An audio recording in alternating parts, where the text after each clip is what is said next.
పరుగులు పెడదామన్నా కూడా ఆ కంటిన్యూస్ షేక్స్ కారణంగా రైట్ ఆ కంటిన్యూస్ షేక్స్ కారణంగా పరుగులు కూడా తీయలేకపోతున్న పరిస్థితి. ఒకసారి ఆ విజువల్ చూద్దాం.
Uy, cómo horrible.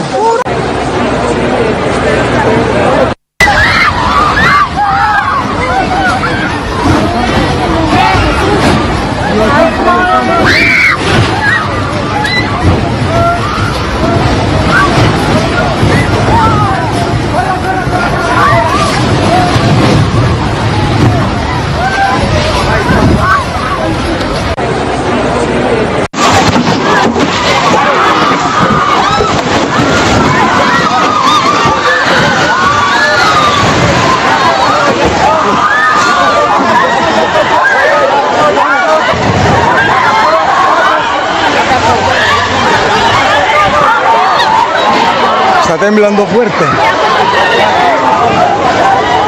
Miren.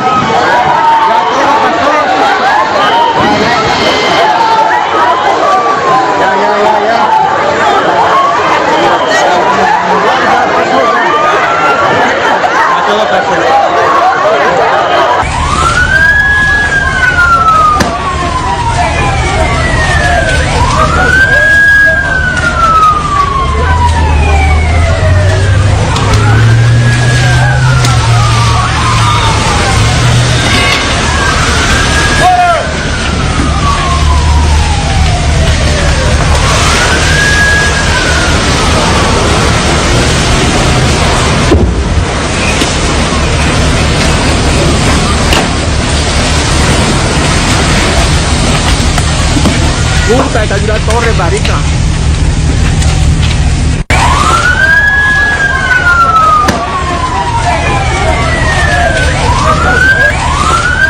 Right ఇక్కడ విజువల్స్ మనం చూడొచ్చు. ఒక ఎత్తైనటువంటి బిల్డింగ్ అది.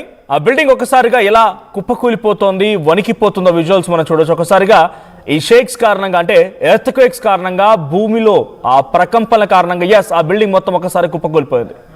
ఆ బిల్డింగ్ ఎత్తైనటువంటి అంతటి బిల్డింగ్ ఒక్కసారిగా మధ్యలోకి విరిగి ఏ రకంగా కుప్పకూలిపోయిందో చూస్తున్నాం. ఇంకో విజువల్ చూపిస్తాం మీకు నేను. ఈ రకంగా ఇది అక్కడ హాస్పిటల్కి సంబంధించినటువంటి దృశ్యాలు. ఓ హాస్పిటల్ పూర్తిగా కూడా ధ్వంసమవుతున్న విజువల్స్ మనం చూస్తున్నాం. ముందు కొన్ని అంబులెన్సెస్ ఉన్నాయి, అక్కడ కొంతమంది రెస్క్యూ టీమ్ సిబ్బంది కూడా అక్కడికి చేరుకున్నారు. సో ఆ బిల్డింగ్ అలా కుప్పకూలిపోతున్న విజువల్ చూస్తూ ఉంటే అందరూ కూడా పరుగులు పెడుతున్నారు. సో ఇంకో విజువల్లో ఇలా ఇది ఒక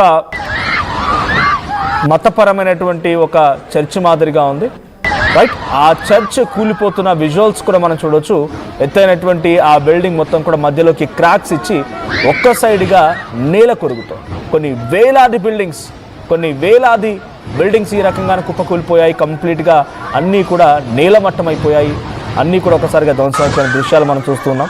సో కంటిన్యూస్గా మీరు విజువల్లో గమనించండి. ప్రతి బిల్డింగ్ కూడా మీకు అన్ని బిల్డింగ్స్ వీడియోస్ అన్ని చూపిస్తున్నానంటే కొన్ని వేలాది బిల్డింగ్స్ అన్నీ కూడా ఇప్పుడు నేల కొరిగాయంటే అర్థం చేసుకునేటువంటి సిచ్యువేషన్ ఉందండి. ఎగ్జాక్ట్గా మరిన్ని డీటెయిల్స్ నేను చెప్తాను. సో ఇది జరిగింది కొలంబియా లోకల్ టైం ప్రకారంగా 7:30 సమయానికి శాన్ జోస్ డెల్ పల్మార్ అనేటువంటి ప్రాంతానికి సమీపంగా సుమారుగా ఇది ఎక్కడ శాన్ జోస్ డెల్ పల్మార్ అనేటువంటి ప్రాంతానికి 5 కిలోమీటర్స్ దూరంలో 107 కిలోమీటర్ల లోతులో ఈ భూకంప కేంద్రాన్ని గుర్తించింది అక్కడ అధికారులు. ఈ రీజన్ జాగ్రఫికల్గా కూడా చాలా ఇంపార్టెంట్. ఎందుకంటే ఇది చాలా ఎక్కువగా అర్బన్ రీజన్ మాత్రమే కాకుండా ఇక్కడ ఎక్కువగా మౌంటైన్స్ కానీ చాలా రూరల్ సెటిల్మెంట్స్ కూడా ఉన్నాయంట. అంటే ఇది నగరం ప్రాంతం కూడా అట్ ది సేమ్ టైం సమీపంగా కొన్ని టూరిస్ట్ స్పాట్స్ కూడా ఉన్నాయి.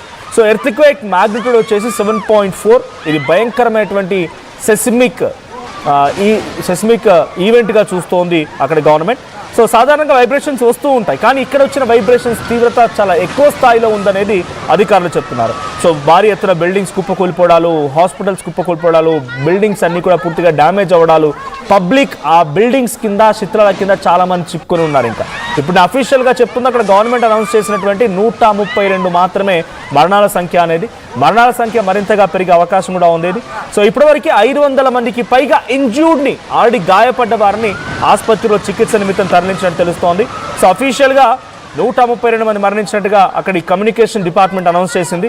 సో ప్రత్యేకంగా ఇంకా రూరల్ ఏరియాస్లో కమ్యూనికేషన్ సమస్యలు ఉండడంతో కంప్లీట్ పిక్చర్ అక్కడ ఎటువంటిది ఉంది అనేది ఇంకా తెలియడం లేదు. అక్కడికి కంప్లీట్ ఇన్ఫర్మేషన్ రావడానికి మరికొంత సమయం పెట్టే అవకాశం కూడా ఉంది. ఇక ఒక ఎర్త్క్వేక్ ఇంపాక్ట్ ఒక సిటీకి మాత్రమే ఇది పరిమితం కాలేదు, ఇది చాలా సుదూర ప్రాంతాలకి విస్తరించింది. ఒకవైపు గాయపడ్డ వారిని ఆసుపత్రి తరలించడం, ఇంకోవైపు బిల్డింగ్స్ అన్ని కుప్పకూలిపోవడం, విక్టిమ్స్ని రెస్క్యూ చేయడం, ఇలా ఒకటా రెండా చాలా పెద్ద ఎత్తున ఈ ఆపరేషన్స్ జరుగుతూ ఉన్నాయి. Doctors, nurses, fire fighters, police, rescue workers అందరూ కూడా ఎమర్జెన్సీ మూడ్లోకి వెళ్ళిపోయారు. వారంతా కూడా ఆ సిచ్యువేషన్ని ఫేస్ చేస్తున్నారు. ఇక గ్రౌండ్ షేక్ అయిపోయింది, ఒకసారి కుదుపుకు లోపైనటువంటి ఆ సిచ్యువేషన్ తర్వాత ఇది అక్కడితో అయిపోయిందంటే కుదరదు. ఇంకా చాలా బిగ్గెస్ట్ హ్యాపెనింగ్ జరుగుతోంది. ఎందుకంటే బిల్డింగ్స్ అన్ని కుప్పకూలిపోయినటువంటి ఆ సంఘటనలో ఆ బిల్డింగ్స్ కింద చిక్కుకుపోయినటువంటి ఆ జనం యొక్క పరిస్థితి చూస్తే డెఫినెట్గా షాక్ అవ్వాల్సిందే.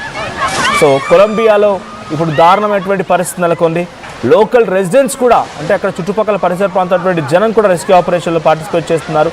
1 గంట 5 గంట అరగంట క్రితం వరకు తమ ఎదుటగా మంచి లైవ్లీగా ఉన్నటువంటి ఆ జనం సడన్గా శిథిలాల కింద చిక్కుకుపోవడం, తమ తోటి ఉద్యోగస్తులు, తమ తోటి కుటుంబీకులు వారంతా కూడా అలా చిక్కుకుపోయి వారంతా కూడా శిథిలావస్థలో శిథిలాల కింద పడిపోయి ఒక ప్రాణాలు వదిలినటువంటి సిచ్యువేషన్, గాయాల పాలైనటువంటి సిచ్యువేషన్ చూస్తూ ఉంటే చాలా పెద్ద ఎత్తున సిచ్యువేషన్ కొంత ఎక్స్ట్రీమ్గా కనబడుతోంది. సో ప్రతి ఎర్త్క్వేక్ సంఘటనలో ఒక టర్మినాలజీ మనం వాడాల్సింది ఏంటంటే golden hour. So golden hours of rescue అంటే ఒక సంఘటన జరిగిన తర్వాత ఈ సమయంలోపు మనం వాళ్ళని కనుక రెస్క్యూ చేయగలిగితే వాళ్ళ ప్రాణాలు నిలుపుకోగలుగుతారు. లేదనంటే డెఫినెట్గా ప్రాణాలు పోయే అవకాశాలు ఎక్కువగా ఉంటాయి. బికాస్ శిథిలాల కింద పడిన తర్వాత అంతటి ఎత్తైన భవనం యొక్క శిథిలాలు, స్లాబ్స్ అవన్నీ పడితే చిన్న విషయమా, రాడ్స్ ఉంటాయి, స్టీల్ రాడ్స్ ఇవన్నీ ఉంటాయి కాబట్టి చాలా భయంకరమైన పరిస్థితిలో వాళ్ళు ఉంటూ ఉంటారు. ఆ గోల్డెన్ హవర్స్ కాపాడుకోలేకపోయామే మా పబ్లిక్ని, మా జనాన్ని అనే రకంగా పబ్లిక్ కూడా కొంత ఇబ్బంది పడుతుంది. సో ఇక్కడ 107 కిలోమీటర్ దగ్గర ఇది నమోదైనప్పటికీ కొంచెం అంటే సాధారణంగా 10 కిలోమీటర్లు 5 కిలోమీటర్ దగ్గర నమోదవుతూ ఉంటాయి. జపాన్లో ఇటువంటి పరిస్థితి ఉంటుంది. కానీ ఇక్కడ 107 కిలోమీటర్ దగ్గర నమోదైన 7.4 తీవ్రతతో ఇక్కడ ఆ స్థాయిలో రెక్టార్ స్కేల్పై నమోదైనా కూడా ఇంతటి షేక్స్ రావడానికి ప్రధానమైన కారణం అది కొండల్లాంటి ప్రాంతం. కొండలు, హిల్ ఏరియాస్ ఎక్కువగా ఉంటాయి, మౌంటైన్ రీజియన్స్ ఎక్కువగా ఉంటాయి. ఈ ప్రాంతాల్లో చిన్న టెక్టానిక్ ప్లేట్స్ అటు ఇటుగా కుదుపుకు లోనైనా, అంటే భూమి పొరల్లో మధ్య మార్పులు జరిగినా కూడా చాలా తీవ్రమైన ప్రభావం ఉంటుందనేది సెస్మాలజీ అధికారులు చెప్తున్నమాట. ఇక కొలంబియా క్యాపిటల్ బొగోటా క్యాపిటల్ కూడా ఇప్పుడు ఎర్త్క్వేక్ని ఎదుర్కొంది. ఈ బొగోటా క్యాపిటల్ కూడా